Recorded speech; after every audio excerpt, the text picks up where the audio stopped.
Sometimes I watch trash television. I'm not afraid to say it.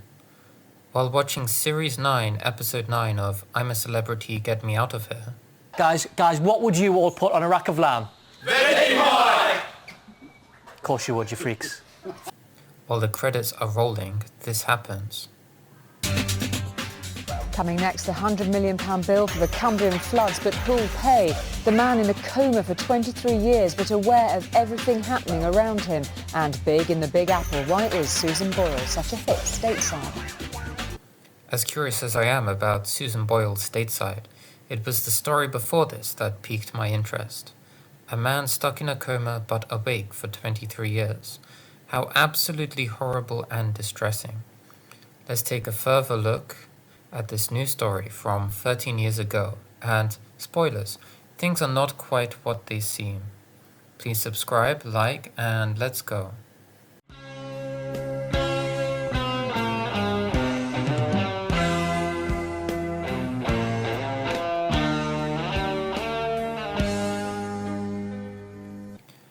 Let's return to November 2009.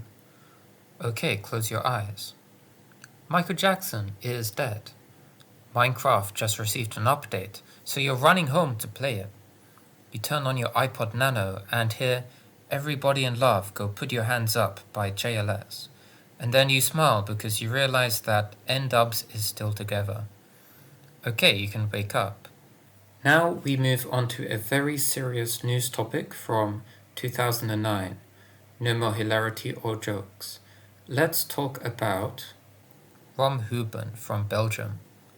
So here's the background information taken from discovermagazine.com.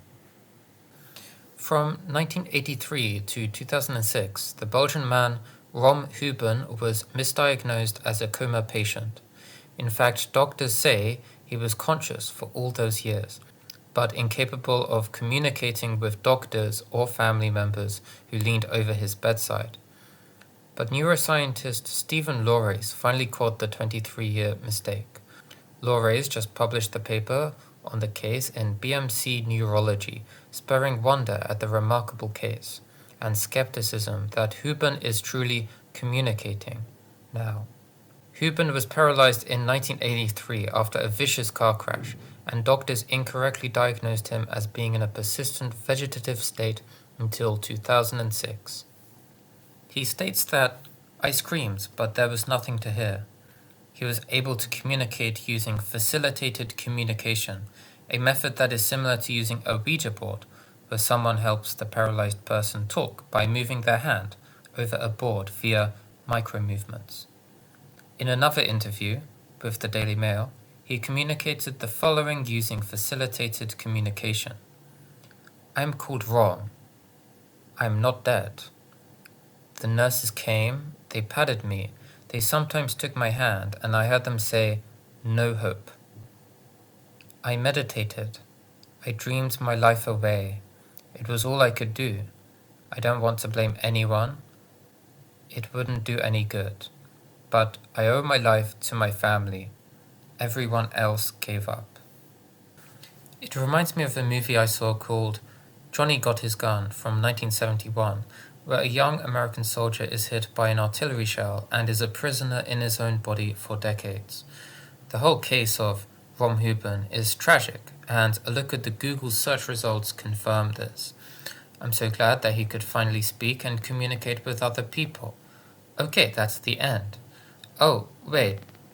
What is this last result? Communication by coma man is just idiometer Ouija board. Here's the less reported other side of the story. Take a look at this news footage.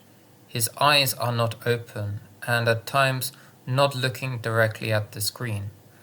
The facilitator is unwittingly assuming his micro-movements. During the following year, additional tests were performed that involved a different facilitator and the instruction to type objects that were shown when the facilitator was not in the room. This ultimately failed. Was he consciously awake? Maybe. But did he type anything from his brain onto the board? Not at all. I'll post a link in the description for my sources, but this was not reported by any mainstream news outlet outside of the Spiegel from Germany and a few scientific journals. This can also be confirmed by the Wikipedia article on Rom Houben. I think this story teaches us that facilitated communication is not a reliable or effective way to communicate with coma patients. Believe it or not, the method was debunked in the 1990s. The story also shows us that mainstream media can be unreliable. Overall, it is a sad story, and I do wish Rom Houben and his loved ones the best. I would love some kind of update. Thank you for watching. Have a good week. I will see you in the next video. Goodbye.